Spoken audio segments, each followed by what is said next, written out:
Dans sa recette pour trouver le bonheur, le Dalai Lama nous propose d'aller au moins une fois par an dans un endroit que nous ne connaissons pas. Est-ce que vous savez ça? Alors moi je vous propose ce soir d'aller faire tous ensemble un voyage. Un voyage au pays de la relation, au pays de l'empathie, au pays du lien. On va aller... Alors après, vous y mettez ce que vous voulez, hein. Si c'est un vol, si c'est par bateau, si c'est par train, si c'est à la rame. Ça, c'est chacun votre imaginaire. Je vais me présenter en tant que personnel de bord. Je suis donc Ingrid Lebeau. C'est l'association Parents Positifs qui organise cette soirée. Une association qui propose des choses pour aider le lien parent-enfant, pour aider aussi dans le couple parental, et qui propose voilà, plein de choses, dont je vous parlerai peut-être à la fin. Donc je suis formatrice en éducation sexuelle, c'est mon travail, sexologue. Je consulte à Saint-Afrique, à Montpellier. Je reçois beaucoup en consultation des couples qui viennent pour améliorer leur relation sur effectivement une dimension de complicité sexuelle, mais aussi sur comment résoudre les conflits, comment dépasser ces gros problèmes de compréhension, de communication qui s'installent au fur et à mesure. Alors, aujourd'hui, je suis praticienne RE, certifiée RE. C'est une technique que j'utilise en consultation. C'est une méthode qui permet d'embellir la relation. Alors, vous allez voir, je vais le présenter ce soir pendant ce voyage. Mais avant de commencer le voyage, moi, j'aimerais bien connaître les passagers du vol.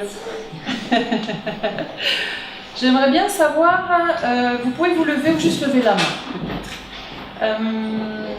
Qui est-ce qui est en couple depuis moins de 2 ans?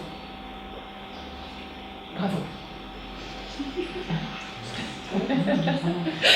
Qui est-ce qui est en couple entre 2 et, allez, 10 ans?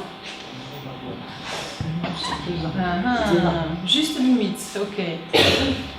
Félicitations. Qui est-ce qui est en couple 10 à 25 ans? Depuis 10 ans, 25 ans. Ok. Congratulations. Qui est-ce qui est en couple 25-50 ans? La durée de vie du couple 25-50 ans, est-ce qu'il y en a? Oui. Bravo. Au-delà de 50 ans?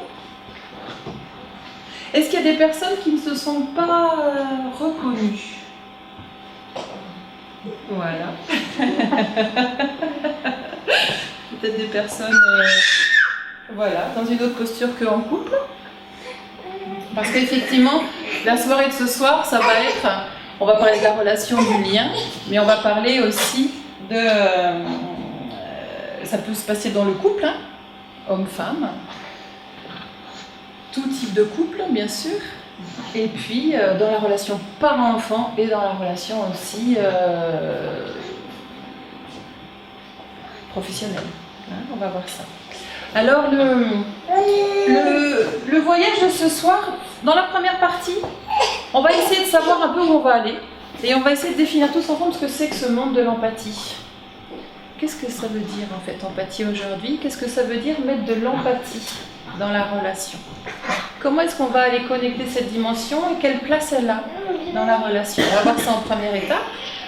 Ensuite, je vais vous présenter la méthode avec laquelle je travaille, qui est une méthode accessible, facile, accessible à tous, rapide, que chacun peut pratiquer dans son quotidien, à tout moment, à partir du moment où vous souhaitez maintenir, dorer, restaurer le lien qui vous unit à l'autre personne. C'est une méthode qui s'apprend, vous allez le voir. Je vous présenterai un petit peu comment ça se passe. Et vous proposez aussi de participer à des ateliers pour ceux qui le souhaitent, après, si ça les intéresse. Et puis, on va faire une escale pendant le voyage. On va s'arrêter au pays de RE et on va mettre en pratique. Vous allez être un petit peu acteur. On va voir ça. Chacun, par contre, fait ce qu'il veut, hein, bien sûr. À l'escale, on peut suroter une grenadine au bord de la plage et puis on peut aussi jouer au ping-pong. Hein, c'est au choix. Alors voilà un petit peu comment ça va se passer. Vous savez, récemment, les scientifiques, ceux qui travaillent dans la génétique, on appelle ça les épigénéticiens, c'est une nouvelle profession qui découle de la génétique, s'aperçoivent qu'en fait, pour améliorer notre santé, notre bien-être, l'impact de notre environnement, la qualité de nos relations, va permettre de se maintenir,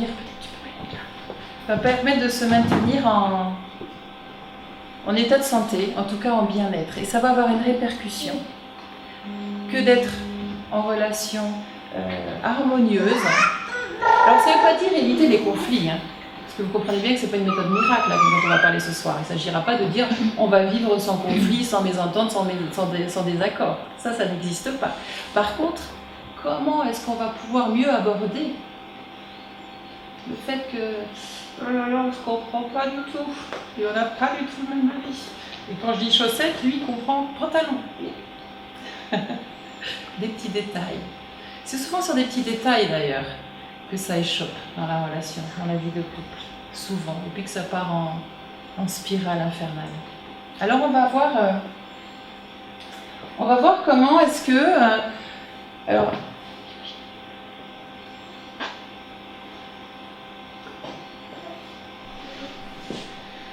comment est-ce que grâce en fait qu'on va développer nos capacités à mieux être en relation, on va pouvoir faire en sorte que notre bien-être s'améliore. Parce que vivre dans un environnement relationnel apaisé et constructif contribue efficacement à notre bien-être et à notre santé. Je ne sais pas si ça vous parle vraiment, ça. Oui? Oui. Toujours être en stress, en train de se chamailler, s'engueuler pour un oui, pour un non. Toujours être en tension, s'endormir à côté de l'autre alors qu'on est fâché de l'engueulade qu'on vient de se faire au digestif. Se réveiller encore plus fâché parce qu'il s'agit de faire la paix et que c'est difficile. Et puis que ça s'enchaîne comme ça. Et puis que ça ronge. Puis bien sûr, peut-être on va être stressé, on va peut-être avoir des comportements alimentaires un peu plus compulsifs, alors peut-être on va moins manger, peut-être on va plus manger, peut-être on va être plus tendu dans tout le reste de nos relations. Peut-être on fera moins d'exercices, peut-être on sera devenu amorphe, peut-être ou alors on ira toujours à l'extérieur et on se défilera. Vous voyez un petit peu tout ce que ça met en place ?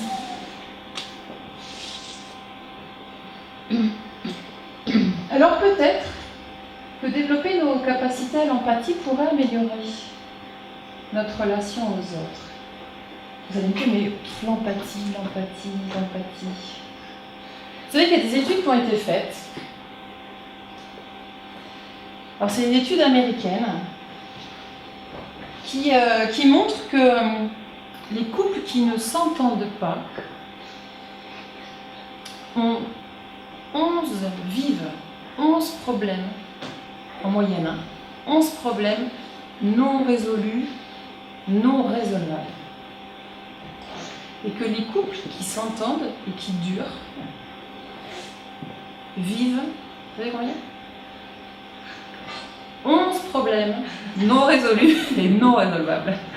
Ce qui les différencie, c'est la manière dont ils abordent ces zones de désaccord, ces mésententes, ces endroits de conflit. Une manière de pouvoir dire et une manière de pouvoir être entendu. C'est ce que amène l'empathie, c'est ce que amène cette méthode. On va apprendre à être au plus proche de soi, déjà, à être beaucoup plus authentique, pour pouvoir mieux rencontrer l'authenticité et l'intimité de l'autre. C'est particulier comme méthode, hein. On peut y laisser des plumes. C'est pas si simple. Parce que des fois, les relations, elles ronronnent, on fait bon an, mal an avec. Et quand il s'agit d'aller enlever des pelures d'oignon pour aller vraiment dans son intime et son authenticité, vraiment être dans le cœur. Des fois, cette méthode-là va révéler plus de choses que prévu.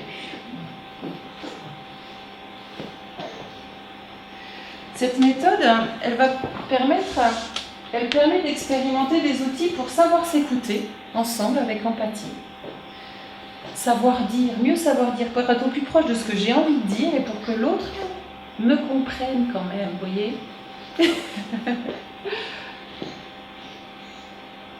C'est une méthode qui permet d'avoir quelques outils pour résoudre et avancer dans les conflits interpersonnels. Pas rester figé, pas rester dans la lutte, pas rester dans le combat. Et c'est une méthode qui amène les deux personnes de la relation à trouver une solution commune dans ce qu'on appelle une co-création de sens. Alors ça fait très poétique, très philosophique, mais en même temps, c'est tellement intéressant et tellement magique à voir. Et alors, c'est quoi l'empathie? Qu'est-ce que vous en savez? Dites-moi. On va faire comme un petit brainstorming un peu. Vous voyez, je vous propose de dire qu'est-ce qui vient comme mot, qu'est-ce que c'est pour vous l'empathie? Comment ça résonne pour vous? Ça veut dire quoi être en empathie? La capacité à ressentir,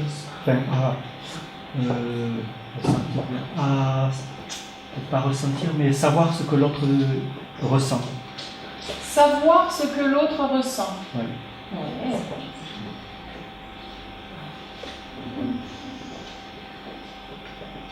Quoi d'autre encore?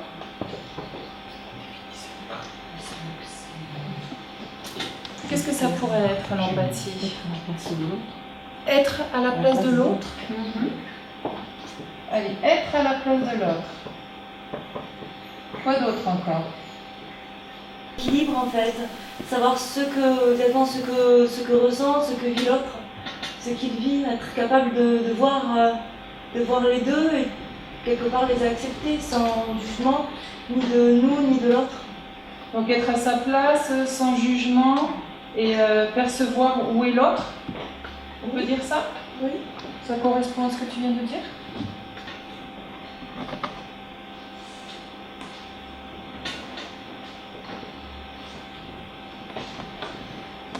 Qu'est-ce qu'il pourrait y avoir d'autre encore comme mot, comme synonyme? Capacité de tolérance. Tolérance, oui. Capacité d'écoute.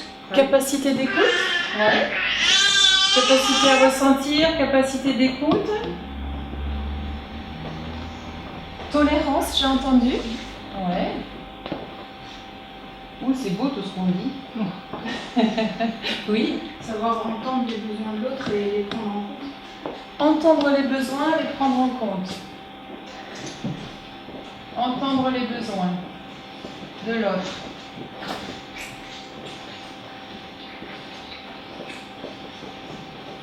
Vous pratiquez tout ça dans la relation. Oui. Je pense à la compassion. Toi, tu penses à la compassion. Comme un synonyme ou quelque chose de rapprochant. Ouais. Est-ce qu'il y a d'autres choses qui émanent? Parce qu'apparemment, vous pratiquez déjà tous une sympathie aussi.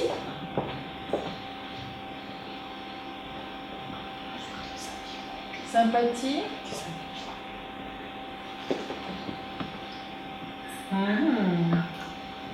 Il y a une ouverture aussi avec. Une ouverture. Ouverture à l'autre.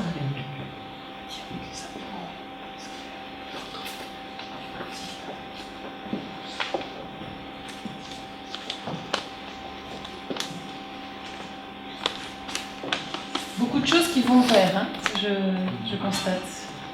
Intéressant. On pourrait aussi respecter un temps de silence, de digestion de tout ce qui a été dit et pas de renchérir tout de suite. Silence, digestion. Une forme de distance peut-être, quelque chose comme ça? Plutôt, ouais, silence, digestion, c'est mieux. Peut-être pour compléter, là, entendre les besoins de l'autre, je dirais l'accueil de l'autre. Accueillir l'autre. Accueillir l'autre comme il est. Oui.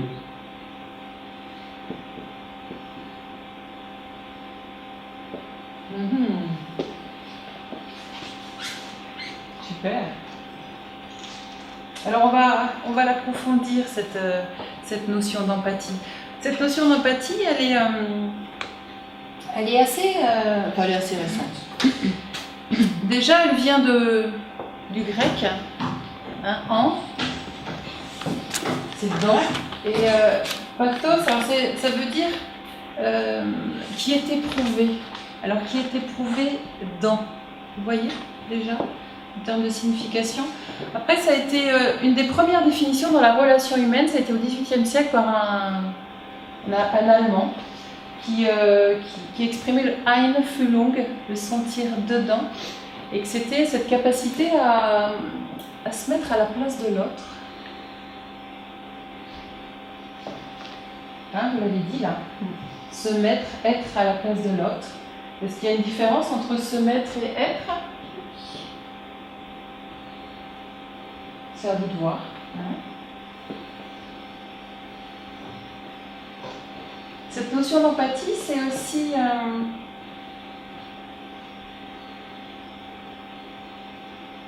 cette capacité à être dans ce que vous avez dit, hein, dans la compréhension. Alors vous avez dit entendre, vous avez dit être à la place, percevoir, capacité à ressentir, mais il y aurait cette notion de comprendre. Est-ce que ça vous parle, ça? C'est déjà pas facile, ça, hein, tout de suite. Vous savez quoi on comprend en fonction de où est-ce que j'en suis dans ma posture. S'ouvrir à la différence aussi. Il y a s'ouvrir à la différence, donc on arrive dans le champ de la tolérance.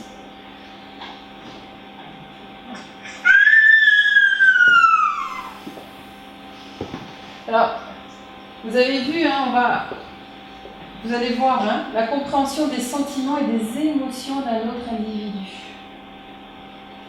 Se mettre à la place de l'autre, la capacité à saisir de l'intérieur pour désigner une entente instinctive et viscérale.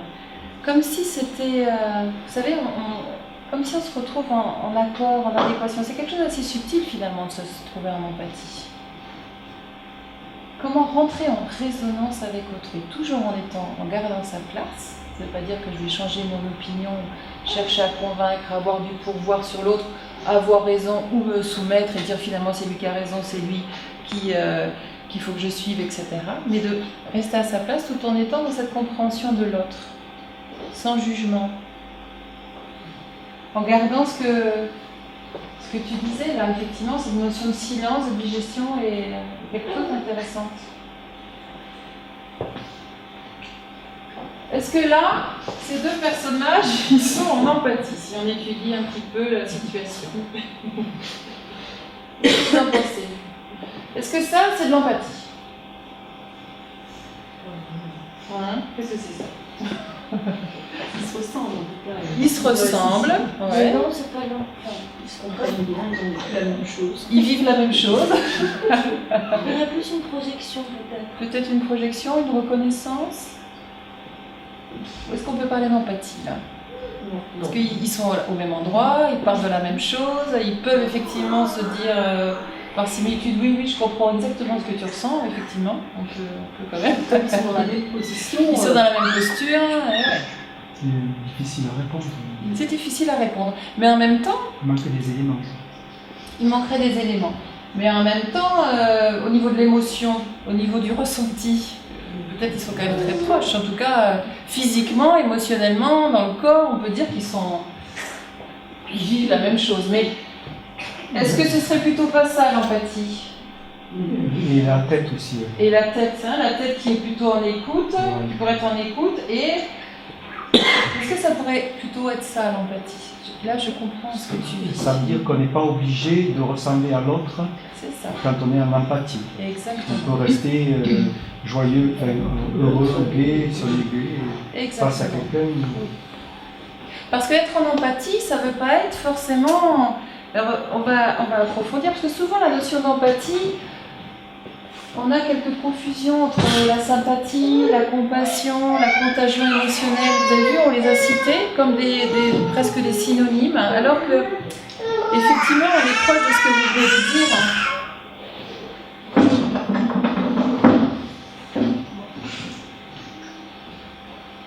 La sympathie, c'est une posture où je vais être en... Quand je reste concentrée, c'est super difficile. C'est un super exercice. Merci Fanny.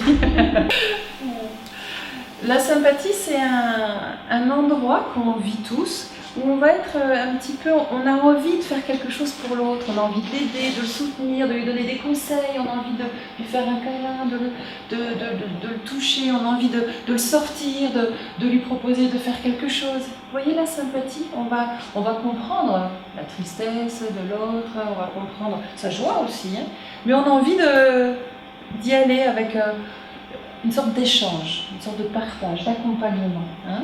Ça va être un peu ça la sympathie. La contagion émotionnelle, c'est où spontanément on vit la même chose. C'est le gros fou rire, le gros éclat de rire. Ou ça peut être aussi au cinéma, on va pleurer ensemble devant une scène tragique, dramatique. En fait, on ne conserve pas la distance entre soi et l'autre. Quelque part, tout à l'heure, avec les deux flèches, on était plus en contagion émotionnelle, vous voyez. Plus dans la même situation. On se retrouve dans le même état affectif qu'une autre sans conserver la distance entre soi et l'autre. C'est excellent, on a vu que la sympathie, c'est une réponse qui repose sur cette proximité affective, hein, qui vise à améliorer le bonheur de l'autre. Alors, on y va de conseils, de propositions. Et la compassion, c'est plus basé sur quelque chose où ça va être du désagréable et on va être plus en affliction avec la souffrance d'autrui. Alors on va être dans une proximité, mais on va être compatissant, hein, c'est-à-dire qu'on va essayer de trouver la souffrance identique et puis on va essayer de comprendre. Souvent l'empathie et la compassion, dans beaucoup dans le domaine comme ça du développement personnel, on fait des confusions. Hein, parce qu'être en empathie, ça ne veut pas dire être en compassion. Être en empathie, ça ne veut pas dire être en sympathie. Être en empathie, c'est effectivement garder cette distance tout en restant soi. Par exemple, dans mon travail, je peux être en empathie. Je ne suis pas forcément en sympathie avec mes clients et mes clientes. Vous voyez la différence ? Mais on peut avoir cette posture pour ceux qui sont commerçants, pour ceux qui sont dans la relation d'aide. On peut avoir cet endroit-là, pour ceux qui transmettent des connaissances.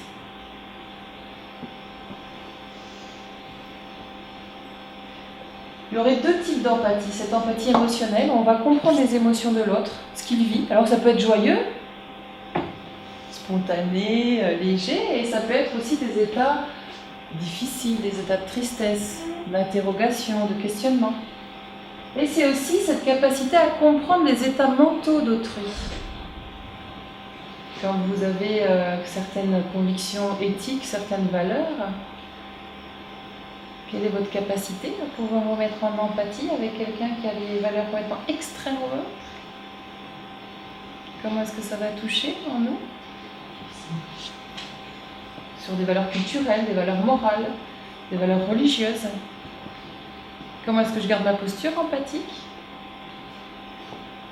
Sans avoir un jugement, sans avoir envie de convaincre, sans avoir envie de fustiger l'autre, c'est n'importe quoi ce que tu penses. C'est pas facile, hein ?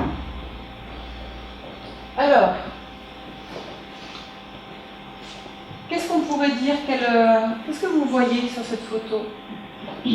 Qu'est-ce qu'elle vit ? C'est plutôt de la compassion, c'est plutôt de l'empathie, de la sympathie, comme ça on essaie de réfléchir ensemble. Hein ? La sympathie. Ce serait de la sympathie ? Ouais. Alors on voit que c'est un personnel infirmier, ou docteur, ou médecin. Donc c'est un lit d'hôpital, ce serait de la sympathie ? Ouais. De la compassion ? Après, il y a beaucoup de joie, c'est pas facile, hein?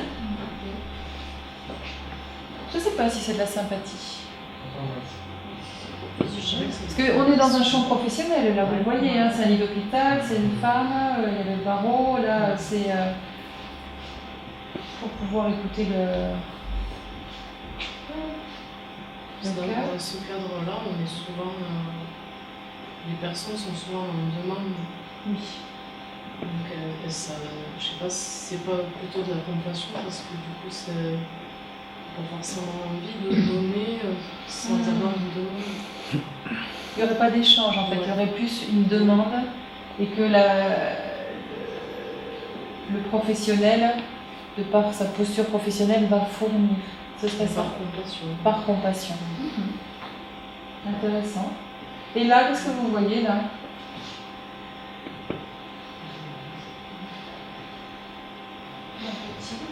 De l'empathie.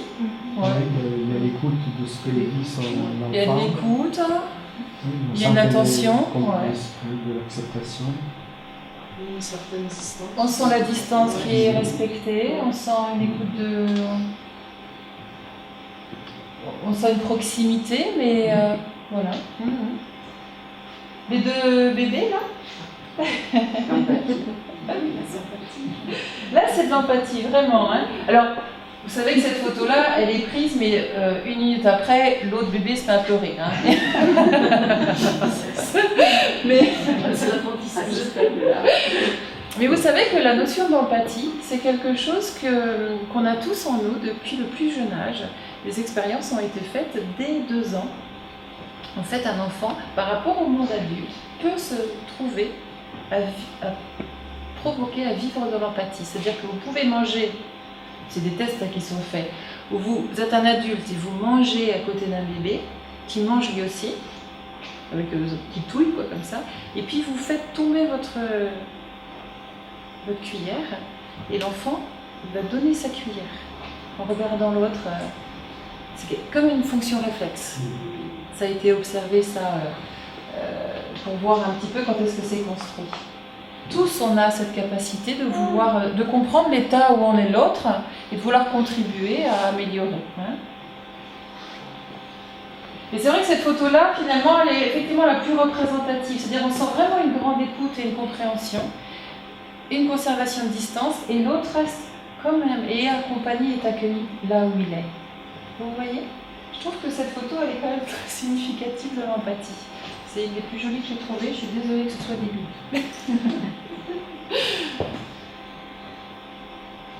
Alors pour clôturer un petit peu cette réflexion sur l'empathie et pour avancer dans notre voyage, c'est vrai que l'empathie nous invite à essayer d'être dans une représentation du monde de l'autre. Comment est-ce qu'il perçoit, comment est-ce qu'elle perçoit, comment elle vit cette situation, comment l'autre personne... Donc dans son état mental, hein, on est au mental, et dans son état affectif, au niveau des émotions et du ressenti. Il y a certaines méthodes de communication qui vont être que au niveau du mental. L'empathie, la méthode RE, nous amène à associer aussi la dimension du cœur.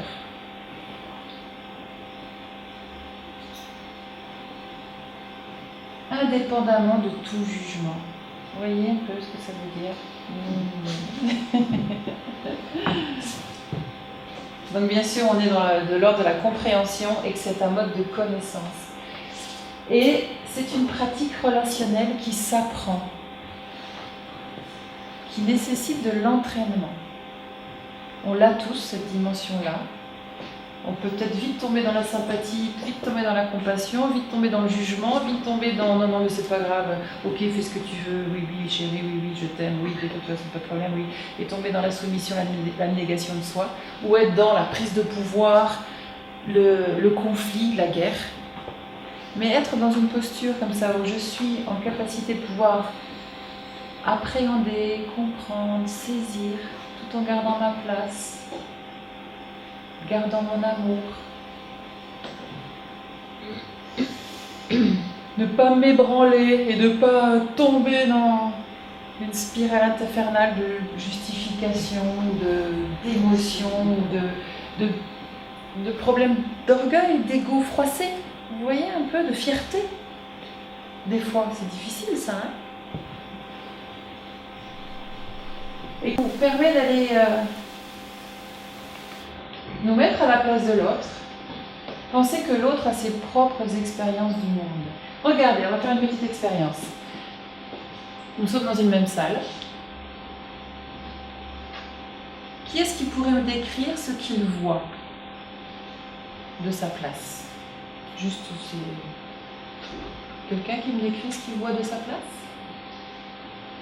Oui. Donc, je vois une personne debout avec un tableau derrière, Oui. un autre tableau accroché au mur, un mur blanc, un radiateur à droite, des chaises. Tout ça. Et moi, je vois 25 personnes avec des bandes de verre bleu, une sortie de secours, quelqu'un qui me filme.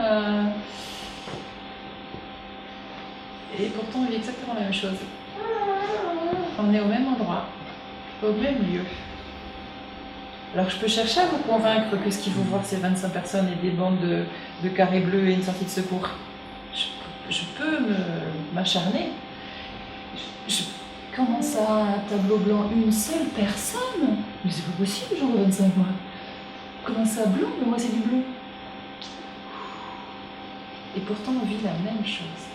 Quelle est ma capacité de me mettre à côté de vous pour regarder? Ah oui, d'accord, ah oui.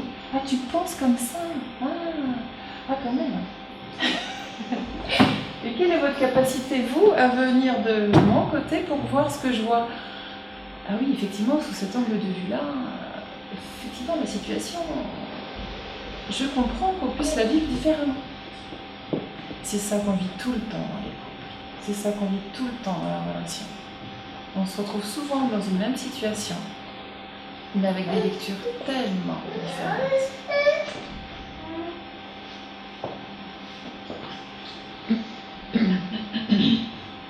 Un petit ouvrage très sympathique, je suppose que si vous allez voir Marie de la librairie du Lieu-dit, elle peut vous le commander. Un très très beau livre sur vraiment de manière très actualisée ce que c'est que l'empathie aujourd'hui. Cette nouvelle notion que l'on voit émerger dans toutes les dimensions du développement personnel et dans le cœur de l'enjeu social aujourd'hui. Je vous invite à lire, il est très accessible.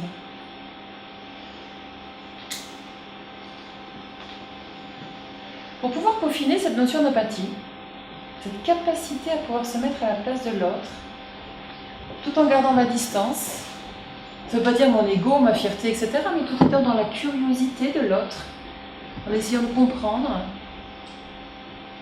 son état émotionnel, son représentation mentale du monde. C'est vrai que la méthode RE, c'est une méthode américaine qui arrive depuis une quinzaine d'années en France, qui est portée par l'Institut francophone de la relation, vous voyez, IFRE, et qui propose et qui diffuse cette méthode d'embellissement de la relation. Relationship Enhancement, c'est le mot aux États-Unis. Il faut savoir que cette méthode aux États-Unis, depuis 5 ans, elle a obtenu le label pour pouvoir, dans toutes les méthodes d'aide à la relation et d'aide à la communication, elle est une des méthodes qui est possiblement choisie par les couples avant de se marier.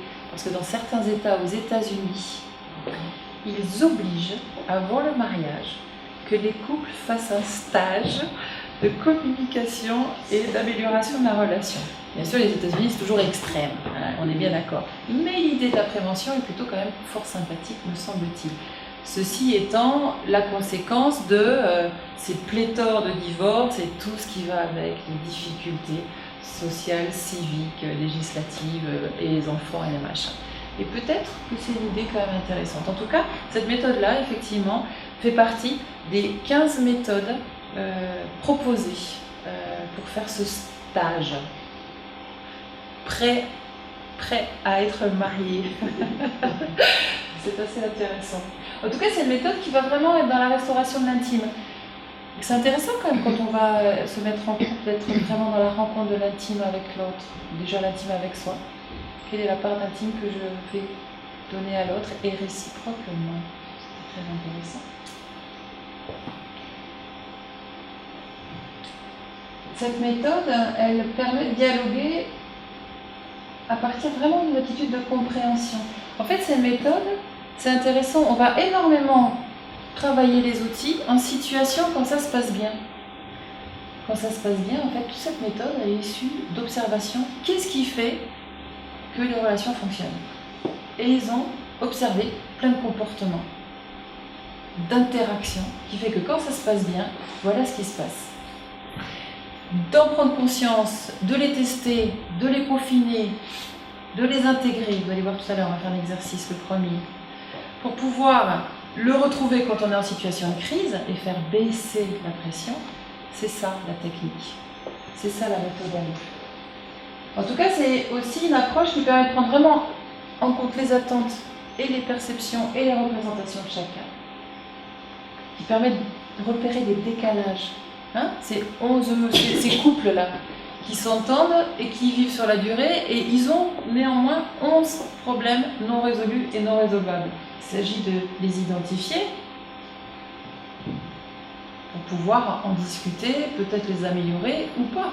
Mais en tout cas, c'est une approche qui permet d'identifier.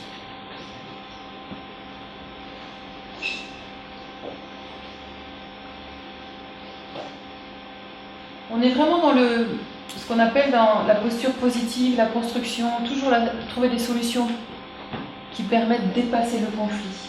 Et elle permet vraiment d'aller dans l'expression le plus profond de ce que l'on ressent. C'est là où c'est le plus difficile en général pour les uns et pour les autres. Ça nécessite d'aller revisiter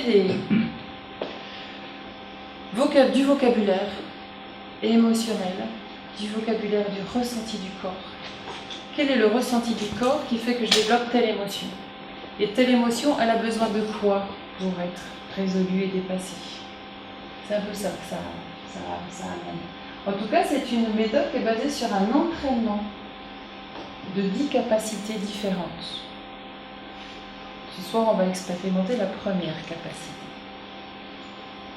Et ce qui est super intéressant, c'est que c'est une méthode qui ne nécessite surtout pas de se plonger ni dans le passé de l'un ni de l'autre.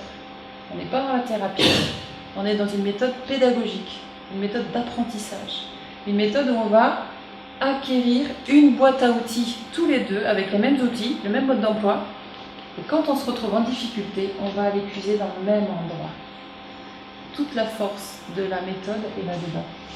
C'est pour ça que c'est intéressant de faire ces stages et ces consultations, bien sûr, à deux. Néanmoins, je sais que moi j'ai des personnes qui viennent me voir en consultation simplement solo pour ramener ça dans le couple, et j'ai des personnes qui viennent aussi dans les ateliers solo et qui ramènent ça dans leur couple et qui témoignent de plein de transformations positives dans leur couple. Alors on va s'entraîner à écouter avec empathie, c'est ce qu'on va faire tout à l'heure. On va s'entraîner à dire précisément, en parlant de soi, avec les émotions sous-jacentes, en étant dans le positif sans poser de questions, en étant plus proche de ce que... et dans la précision, dans le positif. Ne pas dire ce que je veux pas, ne pas être flou, ne pas être dans le tu. Ouais, tu pourrais quand même... ça fait combien de fois que je te demande là? Tu pourrais quand même à chaque fois tes chaussettes là, c'est dans la panière, hein? Combien de fois je te répète? On peut rester des années comme ça, vous savez. C'est partie des 11 problèmes non résolus et non résolvables.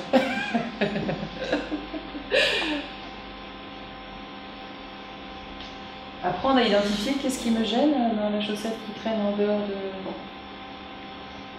bac à linge. Exprimer qu'est-ce qui fait que c'est difficile pour moi. Qu'est-ce que ça va enclencher en moi? Je ne me sens pas respectée. Qu'est-ce qui fait que je vais pouvoir exprimer? Là, écoute, ça fait plusieurs fois que je remarque que les chaussettes, elles sont à côté de la panière. Pour moi, ce serait vraiment important. Parce que ça, voilà, je prends garde à ce que la maison soit en ordre. Et c'est quelque chose qui me permet de voir que, presque, qui me permet de voir la qualité d'amour qu'on a vis-à-vis de l'autre. Quand tu fais ça, pour moi, tu blesses la relation que j'ai avec toi, tu blesses le sentiment d'amour que j'ai avec toi. Avec les enfants, avec les adultes, on trouve toujours des expressions et voyez ce qui se passe. On va le tester. Nous allons vous proposer une petite scénette avec ma chère collaboratrice et collègue sur une petite histoire. Alors on va vous raconter une petite histoire. On y va ? On va voir un peu ce que c'est que cette notion d'empathie et comment est-ce qu'on peut évoquer. Alors bien sûr, là, l'idée c'est qu'on va vous appeler à venir nous aider. Oh, tout le monde se lève ou pas, vous allez voir. En fait, dans cette première approche de ce qui peut se passer dans une relation. Alors, on vous explique le contexte. Nous sommes deux grands-mères. Toute ma mère, elle est là. Deux grands-mères. On est à une grande réunion de famille, comme tous les ans. C'est génial parce qu'il y a tous nos petits-enfants, on a nos enfants, les cousins, les tantes, vous imaginez, c'est moi. Puis en même temps, on est un peu les doyennes, vous voyez, toutes les deux, de chacun des côtés de la famille. Vous voyez ce que ça représente un peu ? Et là, toutes les deux, on a une grande envie. Moi, je vais faire un gâteau aux oranges. Alors, allez, il est comme ça, mon gâteau. Mon petit-fils, il adore le gâteau à l'orange, donc voilà, je vais faire un beau gâteau à l'orange. Qu'est-ce que tu vas faire, toi ? Moi, c'était un gâteau à l'orange aussi. Non, mais c'était mon idée, ça. Ah non, mais c'était mon non, idée. mais bon. Et, non, parce que le truc, c'est que dans la corbeille à fruits, il reste une orange. Ah non, mais l'année dernière, c'était toi qui m'avais fait le gâteau à l'orange, rappelle-toi. Ouais, mais et puis en plus, c'était le meilleur. Non, il était sec comme moi, mais tout le monde l'a apprécié. Ah, tu rigoles ou quoi ? Je me suis cassé mon dentier. Ah non, mais non. Non, mais l'orange, cette fois-ci, cette année, il est pour moi. Ah non, mais il est pour moi, l'orange. Ah, c'est pour moi, je suis désolée. Et puis moi, c'est un cake, tout ton truc là, avec t'as vu ce que t'as fait l'année dernière ? Non, c'est pas possible. Alors, tout le monde l'a apprécié. Non, mais tu rigoles. Excuse-moi, mais. C'est moi qui veux. Là, cette année, c'est. Oui, mais il n'y a qu'une orange. Moi, j'ai besoin de cette orange. T'as qu'à faire un truc au citron, toi. Non, mais c'est pas possible là. Non, là, je suis pas d'accord. Elle est pénible. Hein. À chaque fois, elle me fait le coup. Hein. Je vais vous le dire, c'est toujours elle qui démarre et il faut toujours que tout soit pour elle. Là, il reste une orange, c'est pour elle, évidemment. Cette année, c'est pour moi. Non, mais t'es d'accord avec moi ? Non, mais c'est bon. Est-ce qu'il y a quelqu'un qui pourrait venir proposer une solution de part et d'autre ? Parce que chacun veut cette orange. Moi, je la lâche pas. Je vais pas la lâcher comme ça. Non, attends. Toujours pareil, tous les ans, il faut que ce soit pas qu'il fasse son Et c'est quelqu'un qui voudrait venir proposer une solution ? Et Cyril, il adore mon gâteau à l'orange. Non, mais ton quand même, c'est bon. C'est parce que je suis mariée avec ma fille que c'est bon. Ça va rien. Non, mais cette année, c'est pour moi. On soit une fois par an, le gâteau à l'orange. Avec, tu sais, avec les petits zestes. Vous auriez pu acheter 3 oranges aussi, c'est comme ça. Bon. Qu'est-ce qu'on fait là ? Non, parce que là, on va tourner en train de choquer le chignon. Si vous ne trouvez pas des solutions, moi je sors les armes, je vais prendre une orange. Attention, ça va. Non, mais je crois pas. Comment est-ce qu'on pourrait améliorer la situation ?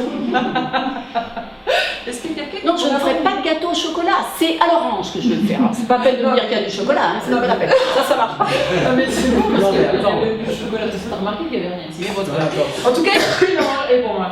Heureusement que je fais des courses de temps en temps, parce que les ardoises, tac, tac. Ouais, c'est moi qui ai fait toutes les courses. On a dépensé 50 € à faire, et puis il n'y a pas d'orange. Est-ce qu'il y a quelqu'un qui pourrait faire une solution ? Je pense c'est laquelle la plus vieille des deux. Alors, il y aurait. Il y a une solution avec la vieillesse. Ouais, il n'y a plus de temps, et il y a peut-être l'orange pour moi. Oui, comment est-ce qu'on pourrait sortir ? Le petit-fils arrive. Quelqu'un fait le petit-fils ou la petite fille ? Comment est-ce qu'on pourrait sortir de la situation ? Vous pourrez demander. Allez, venez. C'est ça qui va être important. Alors, vous prenez la place de l'édenté, c'est ça ? Alors, qu'est-ce que vous pourriez faire pour que donc, vous preniez le rôle et moi je fais mon cake à l'orange, parce que l'année dernière, c'était là, l'orange elle est pour moi. Oui, moi j'aimerais savoir quel est le besoin que tu veux satisfaire à travers ce gâteau à l'orange. Ah mais moi je vais faire le gâteau à l'orange, c'est bon. T'as fait un stage de CNV, quoi. C'est ça. Vous avez vu où ça mène le CNV ? J'en sors jamais de cette histoire. Alors, non mais moi je veux faire mon gâteau à l'orange, tu me fais pas la tête. L'année dernière c'était toi, cette année c'est moi. Donc tu as fait des stages, que c'est bon. Bon, moi j'entends que ça te tient à cœur. Ah oui. Donc tu me la donnes, mon gâteau à l'orange ? C'est moi qui fais ? C'est mon orange ? Attends, on va régler d'abord ce qui se passe pour toi. Ah non, moi, ça se passe pour moi je sens que tu as vraiment besoin de faire plaisir à tes petits-fils, que c'est quelque chose d'important pour toi? Ah oui, Est-ce c'est que très c'est ça? important pour moi, oui, bien sûr, c'est très très très important. Donc on va trouver une solution, parce que moi aussi c'est mon besoin de faire plaisir à mes petits-enfants. Ah mais toi c'était l'année dernière déjà. Et puis son truc il Non mais poussait. ça c'est une solution, mais il y en a d'autres de solutions. Ah, ok, donc tu voudrais qu'on réfléchisse tous Oui, je toutes veux les dire deux?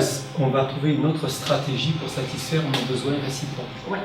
Qui sont communs d'ailleurs. Vous En avez fait, remarqué comme on rame là?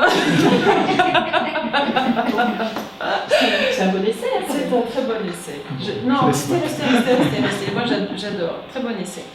Effectivement, cette approche-là d'essayer de sentir, de faire exprimer l'autre, ses besoins, tout ça, je suis complètement d'accord.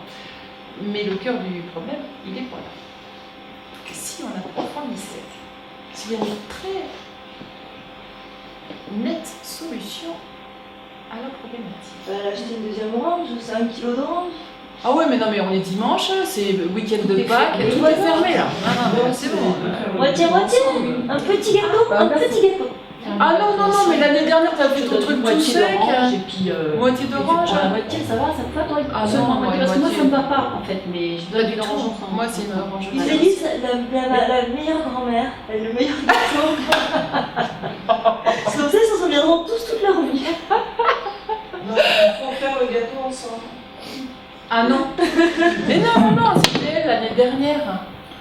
Non, cette année, c'est moi. Moi, je c'est prends moi. l'orange et je la jette et je l'écrase. Moi, je pense que j'arrive et je dis moi, je suis pas la grand-mère. Ah, voilà, tu es une tiers. Vas-y, allez, vas-y, Petite fille. Petite fille. Et bon, je vais pas du tout être dans l'empathie, je pense pas. Juste comment je réagirais. Vous êtes encore en train de vous prendre la tête avec votre gâteau à l'orange. Mais ça va pas. Ah ouais, non, mais ça vous fait vachement plaisir. Mais non, mais ça ne fait pas plaisir que vous vous disputiez tout le temps pour ce gâteau à l'orange. Ouais, mais moi, j'ai envie de faire. Essayez de trouver un terrain d'entente, je sais pas. On est là tous ensemble pour passer un bon moment, pas pour que vous disputiez. C'était que commencer. Non, mais Mais non, mais nous prendre par les moi, si sentiments, je là. vais manger l'orange. Je vais la manger, il n'y aura plus d'orange. Voilà, la menace. Ah, mais ça fait avancer la relation. Oui, qu'est-ce que tu manges dans l'orange? Attends, on va faire avancer. Il y a peut-être une petite solution là. Moi, je dirais que vous tenez toutes les deux, enfin surtout vous tenez à faire ce gâteau parce qu'elle l'a fait l'année dernière. Enfin, c'est l'impression qu'on a. Je sais pas si c'est le cas. Oui. Est-ce que c'est parce qu'elle l'a fait l'année dernière que vous tenez tellement à faire ce gâteau-là cette année? Ah bah oui, chacun son tour, c'est bon. Et pourquoi exactement le même gâteau?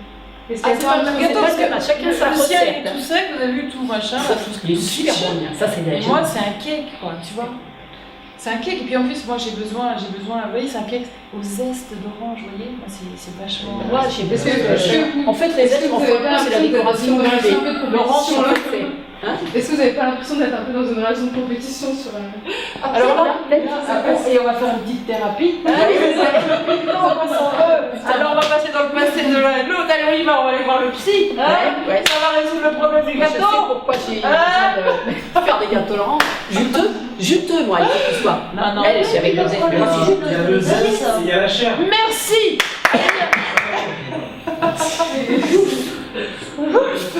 Dans les lèvres.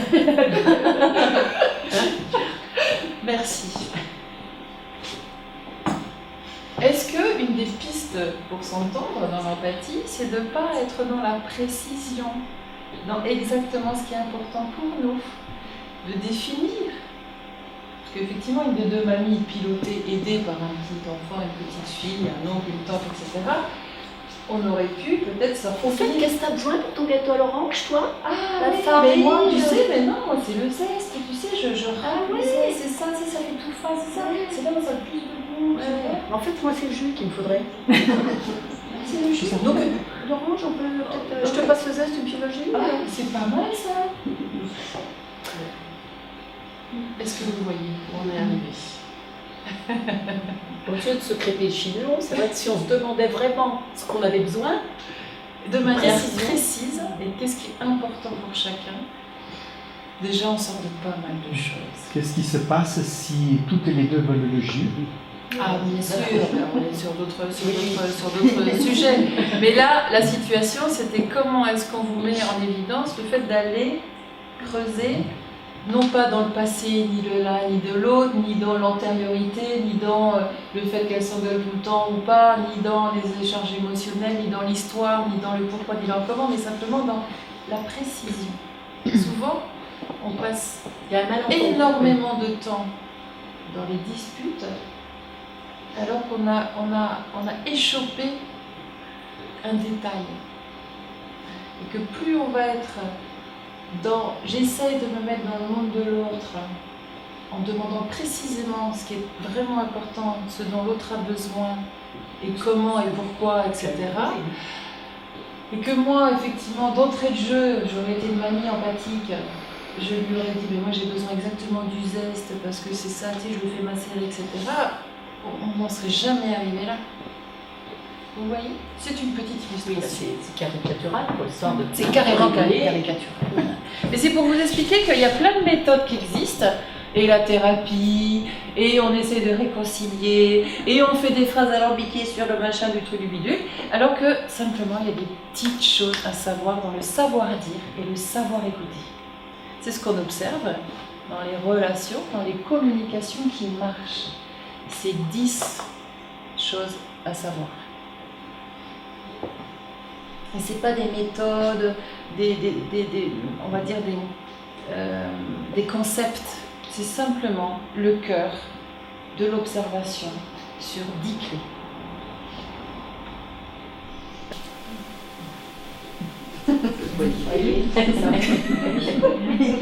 Rester sur sa position. Chercher son regard. Et c'est effectivement aller dans le monde de l'autre, s'autoriser à changer de regard, mais on peut quand même conserver le sien. Alors, pour pouvoir que vous puissiez tous repartir avec un avant-goût de cette méthode, j'aimerais bien inviter 2 personnes ici pour faire un petit jeu, une petite exploration. Je vous explique pour ce qui va se passer.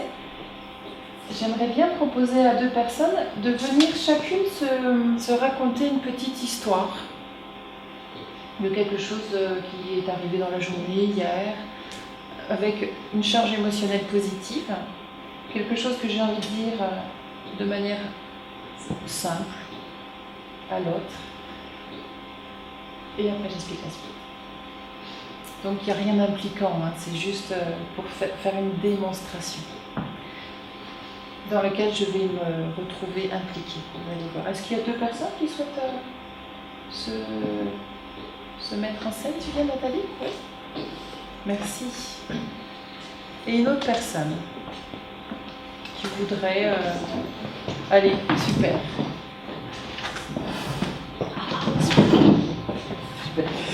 Alors, asseyez-vous. Voilà, super. Je vérifie un truc, oui. Alors, je répète la consigne. Une de vous deux va prendre un petit moment, en 3-4 phrases, évoquer une petite anecdote, une petite histoire, quelque chose qui vous a touché. L'invitation est que celle qui va écouter soit vraiment dans une posture simplement d'écoute, d'attention, de disponibilité à l'autre. Et je demanderai à celle qui a écouté de redire exactement la même histoire en se mettant à la place de l'autre et en disant « je ». Et on va voir ce qui se passe. Qui veut bien raconter une petite histoire?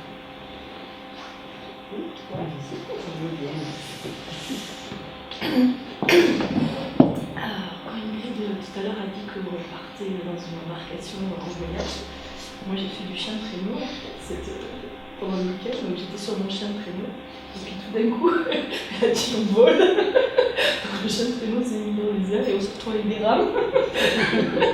Voilà, c'était agréable. Super. Est-ce que tu peux redire Maria, ce que tu as entendu, et en te mettant en jeu et en redisant ce que tu viens d'entendre. Alors, tout à l'heure, quand Ingrid a dit on va faire un petit voyage, j'étais sur un chien de traîneau, avec un chien de traîneau, parce que, voilà, j'étais avec un chien de traîneau, et parce que ce week-end, j'ai fait du chien de traîneau. Et alors, donc j'étais avec mon chien de traîneau, puis elle a dit on vole, alors j'ai vu mon chien qui volait, puis après elle a dit on rame, alors je me suis vue en train de ramer, voilà, et c'était très agréable ce voyage. Est-ce que c'était ça? Dans la façon dont ça m'a été raconté, j'ai perdu le chien de traîneau, et il n'y avait que le chien qui volait. Et les rames étaient plus relâchées au traîneau. Est-ce que c'était à peu près ça? Est-ce que tu t'es... Ouais, à peu près ça. Est-ce que tu t'es senti vraiment entendu dans l'image, dans ce que tu as évoqué? Est-ce que tu t'es vraiment senti entendu? Pas mal quand même. Pas mal quand même, Ouais. mais c'est quand même pas mal. Mais qu'est-ce qui pourrait manquer? Est-ce que tu pourrais redire? Vous savez que quand on n'est pas très bien entendu, c'est intéressant de prendre responsabilité de ce que l'on a dit. Quand je ne suis pas très bien entendue, je prends responsabilité du message émis, peut-être je répète, parce que peut-être je ne me suis pas bien fait comprendre. Alors peut-être je me donne les moyens d'être mieux comprise. Vous avez vu, le message a été émis, il a été reçu, il a été réémis. Tous, on a un peu observé que c'était pas trop mal. Est-ce que tu peux essayer de repréciser, en tout cas pour que Muriel soit encore plus proche de ce que tu viens de dire, pour que tu sois vraiment compris, vraiment entendu? Vas-y.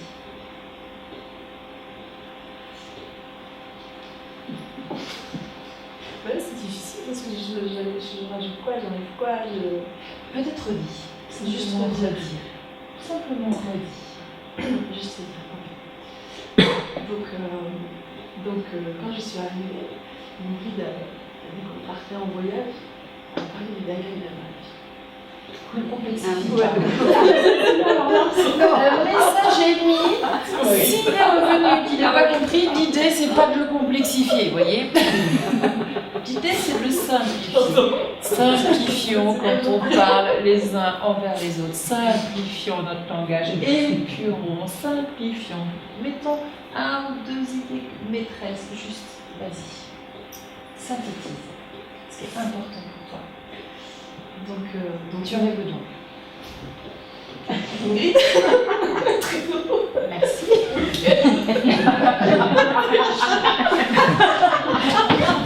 Pourquoi pas?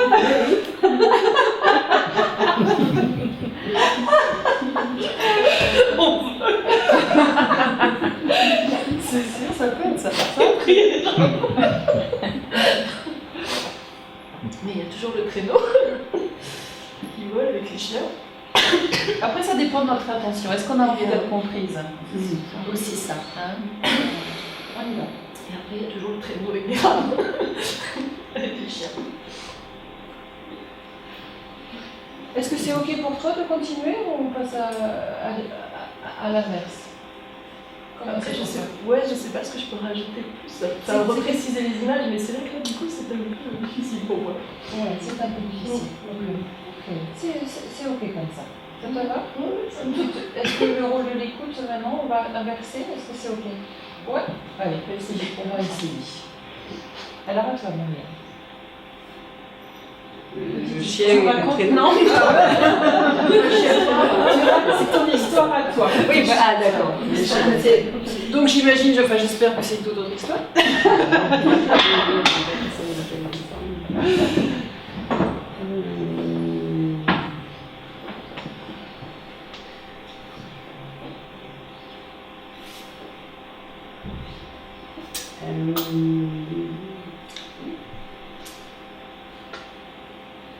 En fin d'après-midi, vers 5h30, mon fils est rentré du lycée Et en fait, j'ignorais totalement que ce matin, il y avait le bac blanc de français pour lui, il ne m'avait pas dit.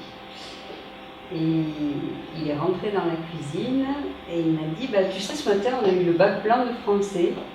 Qui est bon, comme il est dans une période où ça ne marche pas du tout scolairement. Bon, je n'ai pas été très étonnée de ne pas être au courant. Et puis il m'a dit, c'était super, je suis tombée sur des textes de commentaires, et c'était vachement intéressant, ça parlait de l'insertion sociale, il y avait un texte de La Fontaine, un texte de Victor Hugo et un texte de Prévert. J'ai adoré, c'était génial. Et c'était un super moment, parce que j'allais de surprise en surprise. Voilà, j'étais enchantée de voir comment il avait été réjoui par cette épreuve. Ok. Donc à 5h30, mon fils est rentré de l'école. Je ne savais pas qu'il avait le bac de français.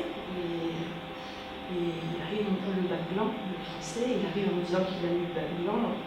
Et je n'étais pas étonnée de ne pas le savoir parce que ça ne marchait pas fort à l'école.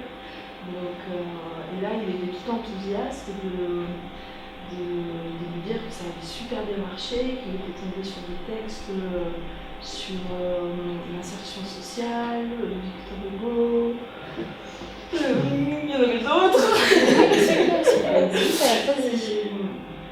Et donc, ça a été un super moment à partager entre lui et moi. Comment c'était pour toi? Alors, j'ai la sensation d'avoir été bien entendue et que ce que tu as redonné, Nathalie, tout le début, c'était très proche. Après, c'était un peu plus flottant. Mais je sens aussi que dans ma façon de dire, c'était très différent. Voilà. Il y avait plus d'émotions peut-être dans la deuxième partie et j'étais peut-être moins claire, moins précise. Mais disons que moi, ça faisait beaucoup d'informations. Voilà, peut-être. Mais comment tu t'es sentie quand elle s'est mise à ta place, quand elle a redit ta petite histoire? Comment tu t'es sentie? Je me suis sentie écoutée. Voilà, il y a 2-3 fois une petite voix qui est venue qui a dit « Ah, c'était pas tout à fait ça !» Mais dans l'ensemble, je me suis sentie écoutée. Dans l'ensemble, c'était entendu. Okay. Comment c'était pour toi, Nathalie, de se mettre à cette place-là? C'était beaucoup d'informations à mémoriser à la fin. Ça faisait trop? Pour restituer. Alors, c'est vrai que l'idée, c'est pas forcément de tout restituer de mot pour mot sur des aspects très techniques ou très informatifs, mais de bien essayer de ressentir, de pouvoir revivre, en tout cas d'essayer de se mettre à la place de l'autre. Comment ça a été pour toi de te mettre à la place de Muriel? Que je recommande de rencontrer son fils. Parce que j'ai l'impression d'avoir quand même vécu un peu de cette joie qu'il avait à l'accueillir avec son histoire. Et c'était chouette. C'était chouette, ok. Moi, j'aimerais bien que l'une de vous deux fasse une petite expérience avec moi. Est-ce qu'il y en a une de vous deux qui voudrait... Hein? Allez. Et c'est vous qui allez faire le débrief. C'est toi qui as raconté. Tu peux raconter une petite réunion, tu prends le chien de réunion, je prends l'autre réunion. Le truc là.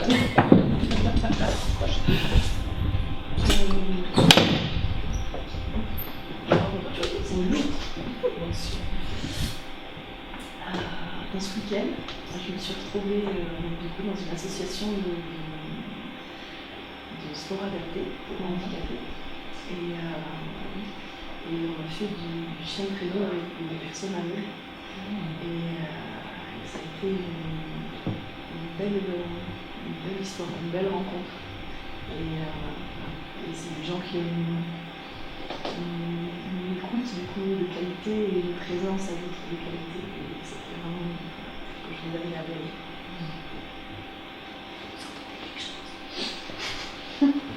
Ce week-end, j'ai été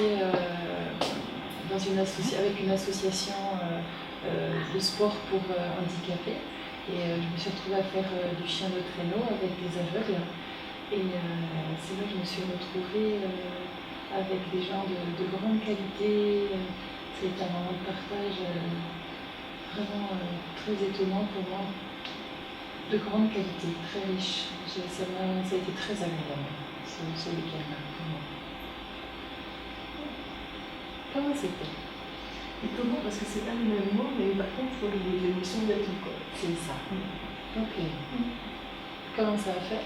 Bien. Ouais. Tu t'es retrouvée? Ok, ouais, super. Qu'est-ce que vous avez observé?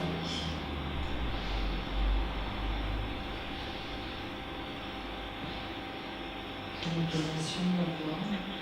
L'intonation, la voix. Beaucoup moins de rire. Moins de rire. L'écoute, qualité d'écoute. Qualité d'écoute. Ouais. C'est dans une correspondance de posture. Ouais, Physique aussi. Ouais. Ouais. La manière de parler aussi est semblable. C'est pas les mêmes mots, mais la manière de parler, je trouve que comme si tu imitais. C'est un peu ça, ouais. Mais elle est tellement dans le monde de l'autre, c'est s'en imprégner et s'en inspirer en même temps. Et d'aller vraiment, quand j'écoute l'autre avec empathie, j'essaie vraiment de capter là où elle est, ce qu'elle vit vraiment. La grande difficulté souvent, c'est de dire ce que l'on vit. C'est souvent ça qu'on a le plus de mal à dire à l'autre. Et peut-être que quand on est récepteur, c'est d'être dans cette disponibilité-là empathique. Mais en fait, qu'est-ce qui se passait pour elle? Et derrière les mots, de sentir le ressenti et l'émotion de la personne. Et qu'effectivement, le contenu peut être un petit peu différent, parce que il en reste vraiment que c'est moi, entre guillemets. Mais en tout cas, j'ai vraiment envie de lui faire comprendre que waouh, pour moi, j'ai presque l'impression d'être comme elle ce week-end. Qu'est-ce que vous avez observé d'autre? Moi, ce que je peux observer quand j'étais à la classe, c'est que j'écoutais en fait une autre histoire de Nathalie. C'est à quel point aussi son état émotionnel était très perturbant pour moi. C'est-à-dire, en fait, je recevais, j'ai l'impression, beaucoup plus ça. Elle riait, elle se tournait un peu comme ça, presque plus que ses mots. Et du coup, il y avait quelque chose qui me déstabilisait de mon attitude en fait. Il y avait quelque chose qui n'arrivait pas, qui se dissociait entre les mots et son état, et j'étais dans deux trucs comme ça, quoi. Et c'est super délicat d'avoir une posture en face pour se remettre à la place. Et ça fait des paramètres, ça complexifie. Parce que c'est vrai que l'empathie, est-ce que c'est se remettre dans la même gesticule? Et c'est pas du tout. C'est quand même garder sa place, être au plus proche. Alors bien sûr, peut-être au niveau du débit, du son, du ton, ça peut. Mais après, il ne s'agit pas non plus d'aller, entre guillemets, imiter ou singer l'autre. C'est pas ça du tout l'empathie. Vous avez vu? Qu'est-ce que ça t'a fait sinon d'entendre ton histoire à travers moi?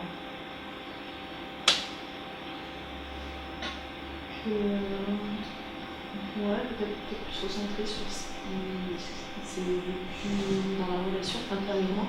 Voilà. Après, c'est vrai que ça donne l'impression, parce que tu parles à ce niveau-là, d'avoir été entendu à ce niveau-là, et ça fait du bien. Et ça fait du bien. Ouais. T'as ressenti ça? Ouais. Ok. Merci. Je vais vous proposer d'expérimenter cet outil. Ça s'appelle l'empathie en jeu. C'est le premier outil de la méthode RE. Donc pour ceux qui sont mis en couple, je vous invite à vous mettre en couple. Pour les autres, mettez-vous en binôme, par deux. Et vous vous mettez, alors on peut se mettre, on se répartit, vous mettez deux chaises face à face, et vous faites la petite histoire. Alors vous avez vu, la petite histoire, c'est intéressant qu'elle soit accessible, simple, que je parle de moi, que j'y mette des émotions, et pas trop long. Parce que plus, vous avez remarqué, plus le contenu peut être, plus l'autre, souvent on perd vite la trame. Une des grosses difficultés relationnelles, c'est souvent le fait qu'on prend l'autre pour son psy. Oui. Et qu'on se retrouve dans une forme de d'épanchement, entre guillemets, de diarrhée verbale, qui fait que l'autre en face, il est en incapacité d'entendre. C'est trop. Soyons simples. Exprimons vraiment ce qu'on a à dire pour vraiment être entendu. Et pour permettre aussi d'avoir une qualité. Parce que c'est réciproque après. C'est que quand on me parle, si tu veux que je t'entende, respecte-moi aussi. Vous voyez? Vous savez que les couples qui s'entendent le mieux, c'est ceux qui en disent le moins. Je vous invite à faire cette expérimentation, vraiment, on y va. Mettez-vous et puis moi je viendrai un petit peu vous coacher. Hein, on va prendre ce petit moment.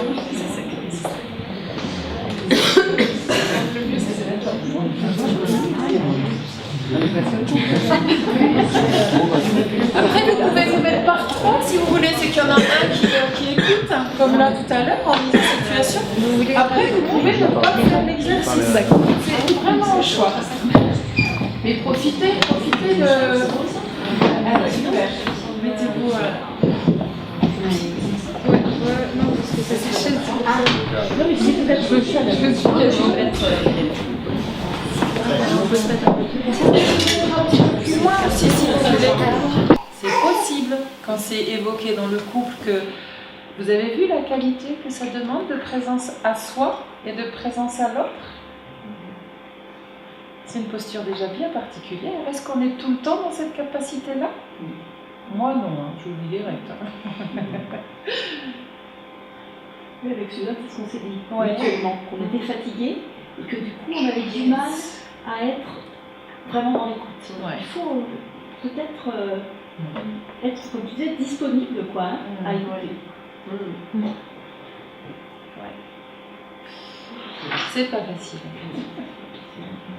Suzanne elle disait, on va essayer d'exercice là, il faut le faire le matin.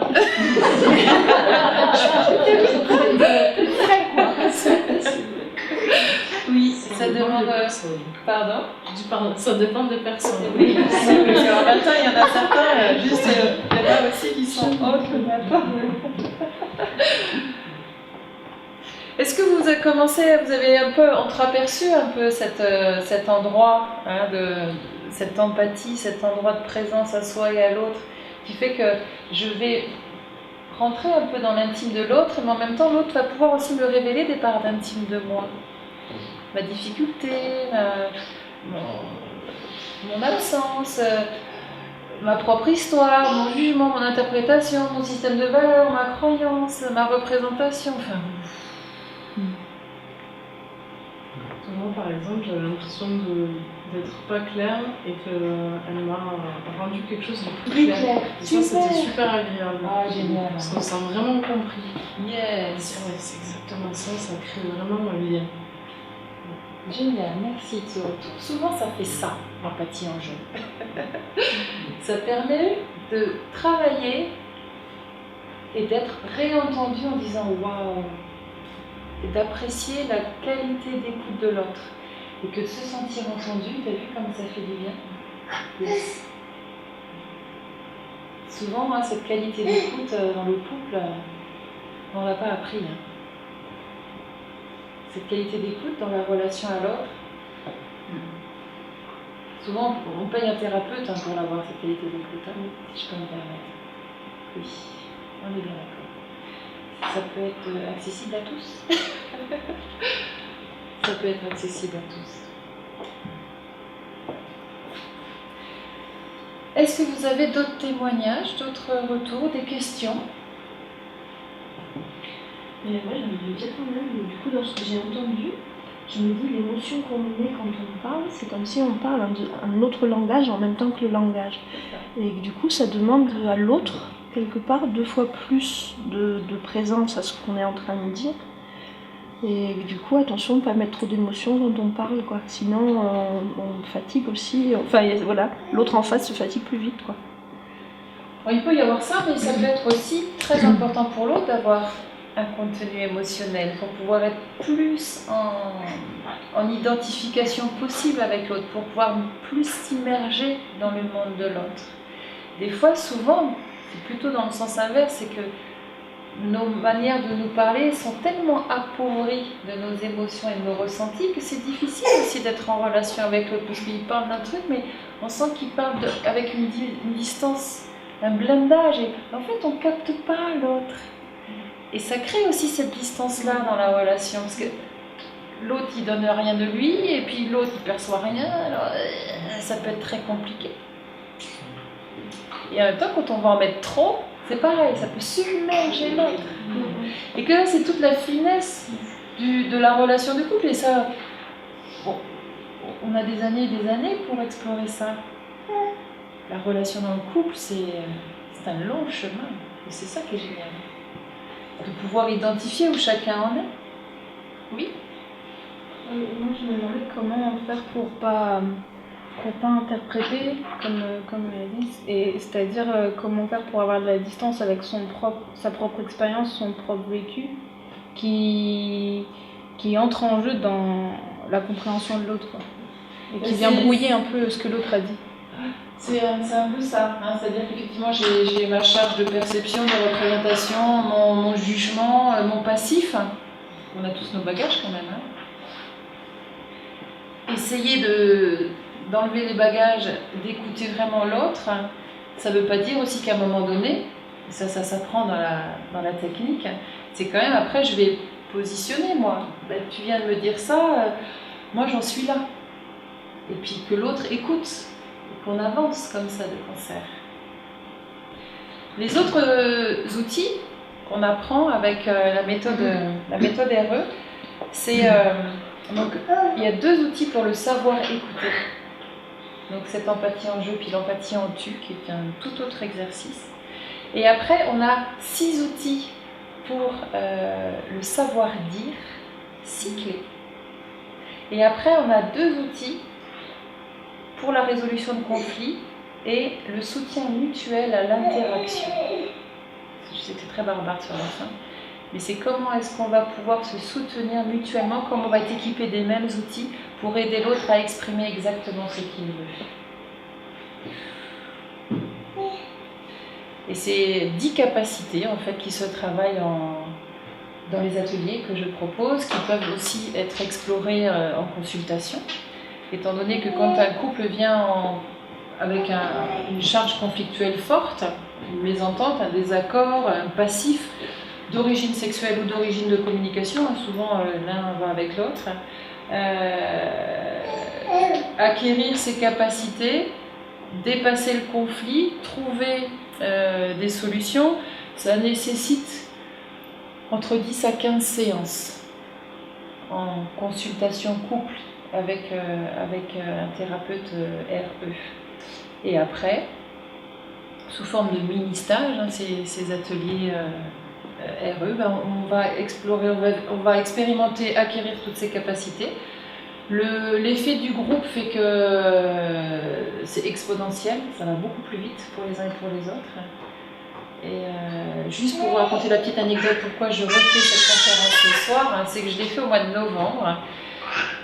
Suite à la conférence, en fait, spontanément, il y a eu un gros groupe qui s'est constitué et qui a fait le premier atelier. Et suite au premier atelier, ils m'ont tous dit c'est quand la suite? On a mis en place une deuxième date, ils sont tous revenus. Au deuxième atelier, c'est quand la suite? Ils sont tous revenus. Le troisième atelier, il y en a quelques-uns qui ont arrêté en disant c'est ok pour nous, ça soulevait beaucoup trop de choses. Parce que c'est pareil, c'est des outils, ça va dans l'intime et ça va dans le cœur, alors des fois c'est pas évident. En tout cas, là, on en est à notre 5e atelier avec ce groupe qui a un peu diminué. Et en fait, c'est grâce à eux que s'est montée ma proposition, que je transmets, et qui me sort de la consultation, et je trouve ça très, très agréable, très confortable. En tout cas, c'est un autre endroit d'exploration, parce que c'est vrai que Léa est là aussi. Et donc, je me suis laissée un peu porter par ce groupe-là, et qui m'ont dit, mais refais une conférence pour refaire un groupe, parce qu'il y a des gens qui voudraient bien participer. Donc, voilà. Je vous explique un petit peu aussi pourquoi je représente ce concept-là. Et aussi pour vous présenter un espace, une escapade, comme je parlais de voyage, pour clôturer la soirée. C'est avec Nicole Saradon, donc la présidente de IFRE, qui est une femme que j'admire énormément, qui est une grande dame de l'empathie, très inspirante. Elle transpire, elle inspire, elle parle, elle vibre l'empathie. C'est étonnant.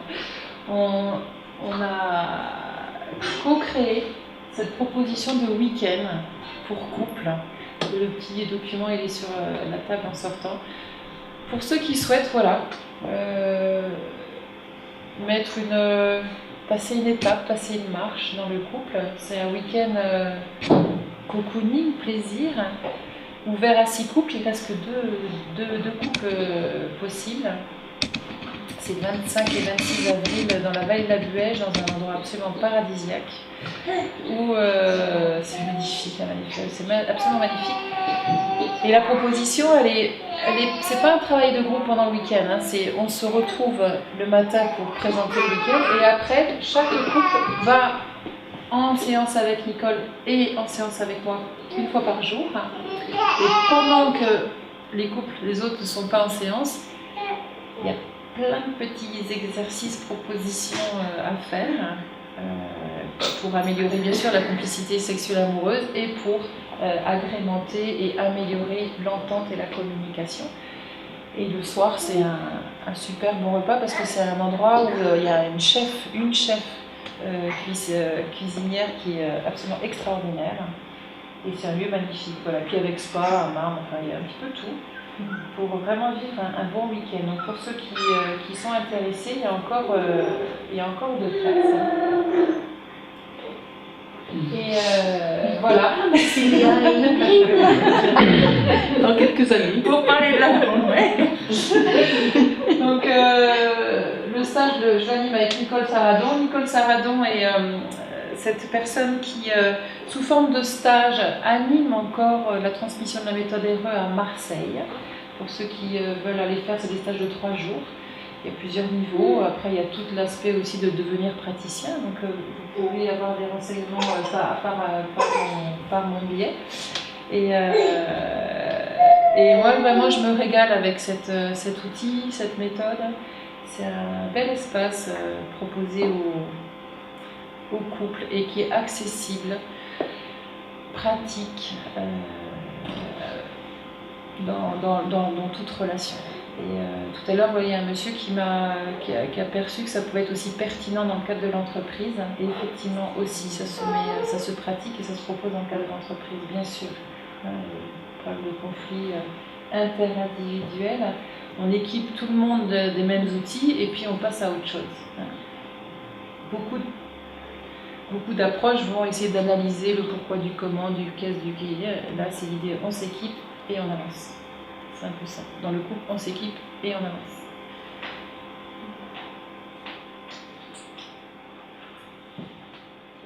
Nous allons atterrir. Je vous remercie de ce moment partagé ensemble.